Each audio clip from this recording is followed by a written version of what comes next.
Pessoal, hoje aí eu vou mostrar para vocês aí a identificação de um problema aí muito comum entre as motos de baixa cilindrada. Essa aqui é uma Dafra Apache, pneu, e ela não está entrando na segunda e a manete de embreagem está pulando enquanto anda. Na hora que acelera ela fica quicando. O problema está aqui, ó, o rolamento de trás da campana.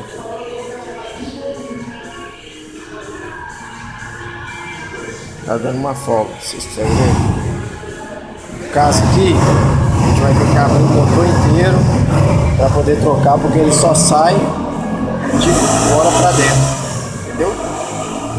Aí, isso aí no próximo vídeo aí eu vou mostrar para vocês, foi identificado o problema, eu vou mostrar para vocês aí a fase de desmontagem e depois a fase de montagem, ok?